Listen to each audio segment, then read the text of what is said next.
Hürmetli vatandaşlık şiirlerimizi davamlaştırıyoruz. Bugün Çeysağ 2019 yıl 9. ayının 30. günü haftiga Düşenbe. Leksiyanın yukarı leksiyanın devamı tüvenlik. Amerika Savunma Ministerliği mi? Jungo Şangang'dan paylanıp Amerika'nın importu kılışıdın ve eksportunu başkuruşudun sakınlap kaldı mı kandak? Bu doğruda yıllık dokulat tayarlap Devlet Meclisi'ne tapşırış gerek. Kanunla yer değil. Gingrich makalesi zamanında kız. Şangang'da kişilik hukuk ve demokratiya kanun layihesi en ahırkı bekitilgen nüshası bu taleplerini öz içine elişi ve ahırda Amerika bu devletten kanuna ayrılış lazım. Gingrich bunda ko'rsatdi. Men yaqinda davlat mahkamasiga bir parcha xat yozib, Şangang kishilik huquq va demokratiya qonun loyihasini tasdiqlashni talab qildi. Amerika Şangang'ın özünü özü boshqarish va erkinlikni qo'llash jihatda ro'shan axloqiy majburiyati bor va iqtisodiy manfaati bor bir davlatdir. Diqqatda Amerika Şangang'ın öz takdirini özüne özü boshqarish va erkinlikni qo'llash jihatda ro'shan axloqiy va majburiyati bor va iqtisodiy manfaati bor bir davlatdir. Gingrich en ahırda makalesinde bunda yazdı. Şangang'da kişilik hukuk ve demokratiya kanun layihesi mühim bir signal tarqıtıdır. Yani Amerika hareket kolunup Şangang halkının hukuklarını koklaydı. Yani Amerika hareket kolunup Şangang halkının hukuklarını koklaydı. Şundakla Amerika devamlı dünyavi erkinlikle teşebbüs kılgıcı devlet bulup kalıp.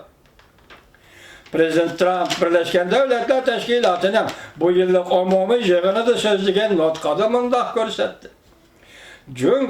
Jungo Kompartiyası Şangang vaziyetini bir taraf kılıştı kandak tallap aldı.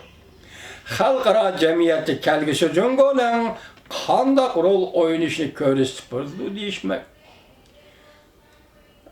Değişmek demez. Cemiyet kelgisi Jungo'nun kandak rol oynayışını körüstü biri dedi Prezident Trump. Ol kötüsü haber kalıp bunda ko'rsatdi. Jungo rahbarlari Şangang meselesi Jungo'nun içki işi deyishga amroq. Lekin boshqa davlatlar bunda hesaplaydi. Jungo Kompartiyasi bergan va'dasiga amal qilamdi deb sinaydigan sinab savoli yetib keldi. Jungo Kompartiyasi bergan va'dasiga amal qilamdi deydi. Sınaydıgan, sınak vakti yetip geldi.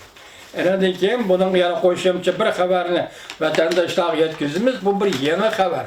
Muşunundaki cümle söz ibarlarda aytganda yeni xabar. Siz ham shundaq his qilasiz. Men sizdan tasavvuringizga tashlay hurmatli vatandosh. Yuzlanish intayin nozuk. Xi Jinping medeniyeti inqilabida ziyonkashlikka uchragan Jiang Zeminni botir deb madihladi. Jungo'nun aloqador matbuotlari tuyuqsiz mavzudoni tanqidladi. Mavzuli xabar 9 ayning 30 kuni Jungo'ga nazar tor betida e'lon qilindi. Xabar bunday boshlandi. Jungo matbuotlari tuyuqsiz mavzudoni tanqidladi. Bu çeklengen rayon Jungo'da vatandaşım. Haber mındak başlan. Jungo'da siyasi hakimiyet kurulganlığından 70 yıllığını hatırlaş arpısıda. Reis Xi Jinping Beijing'de dairle bahalap çıkan 278 nefer en güzel tirişçallık görsetküçilerini mükaffatlaş murasim ötközdi. Bunun içinde kekirtigini kesip itilip andın ölüm cezası verilgen Jiang Zeminni var idi.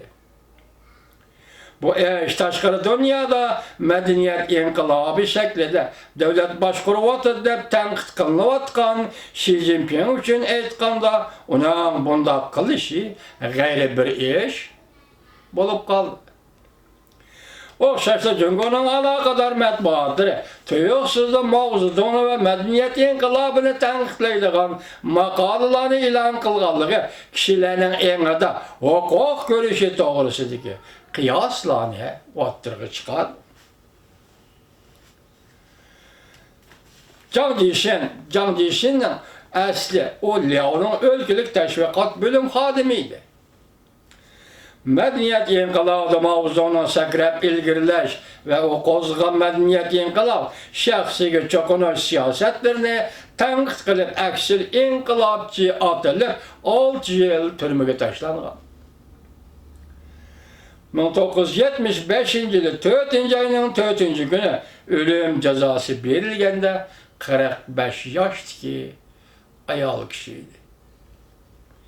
1978 yılı 10. ayının 16. günü Liaoning ülkesinden Yingkou şehirlik otur sot mahkemesi asildeki hükümünü emelden kaldırıp Jiang Jishinni günahsız dedi.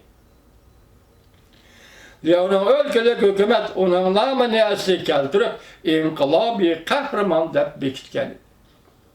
Bugün Reis Xi Jinping bu inqilobiy kahraman Jiang Jishinni madhiyahladi. Bu gayri bir leksiya, gayri bir haber oldu vatandaş. Çünkü matbuatları Mao Zedong'u tanqidlashga başladı. Aksari inqilobchi deb ayrılık ölüm cezası verilgan madaniyat inqilobida bir kahramanni Xi Jinping kahraman dedi. Bu yerda chaqchaqqa o'rin qolmaganda qilindi nima yoki bir xato yoki xiyoliy ko'rinishmi? Buni bilolmadim vatandaş.